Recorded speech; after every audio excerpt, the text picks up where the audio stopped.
dehumanization, violent video gameplay diminishes our humanity. To investigate whether playing violent video games has dehumanizing consequences in relation to others and itself. The focus is on the self-perception of those who play violent video games and the perception of others. We have two different studies we are going to talk about today, and these studies were carried out by the company Boston et al. Study 1 aimed to investigate the effect in a violent video game context where players were violent towards each other. This study contains two different games. Our first game is Mortal Kombat and our second game is Top Spin Tennis. So I'm just going to show a quick clip of Mortal Kombat.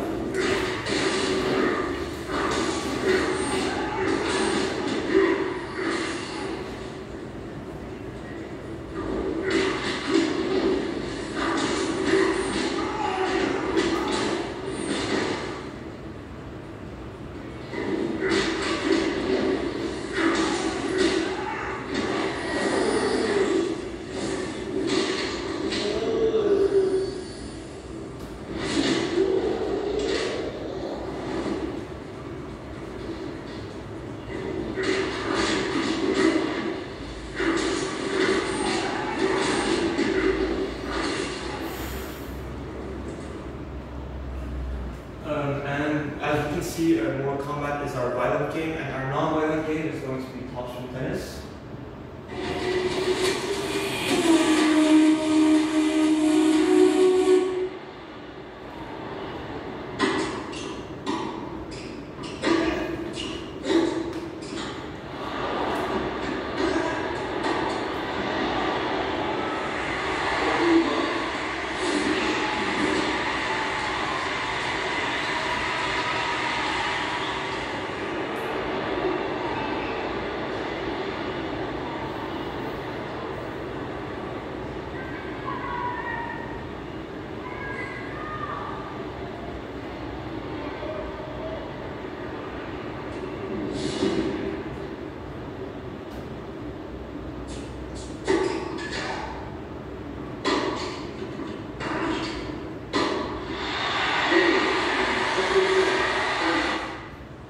So, 106 undergraduates, 74 women, and 32 men aged between from 17 to 34 were randomly assigned to either the violent or the non-violent video game context. Participants viewed the same screen but were separated by a wall, so they couldn't see each other. Half of them played Mortal Kombat, the other half played Top Spin Tennis.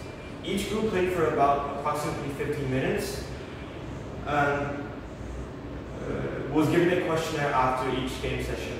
These questionnaires included questions concerning how enjoyable, exciting, and frustrating the game was on a scale from 1 to 7. Participants then had to rate themselves on 8 human nature items, so as their opponents. They assessed their own and their opponent's level of humanness. The results were, they found that participants in both conditions found the game equally frustrating, but Mortal Kombat was more enjoyable and significantly more exciting. They also found that the score for self-humanity and their own opponent's humanity was lower in the violent video game context condition than non-violent game condition. Even when factors such as gender, enjoyment, and frustration were accounted for in their analysis, the findings were still statistically significant. Bastian found that resulted in reduced perceptions of an individual's humanness as well as that of their opponents. So, Study 2 aimed to investigate whether playing violent video game against generated avatars rather than human opponents had any effect on self-perceived humanity. First, participants played the games not as opponents but as co-players. Secondly, stated self-esteem and mood were incorporated into the assessment system. Finally, participants played Call of Duty 2, which is a violent first-person shooter game with computer characters that are more human-like.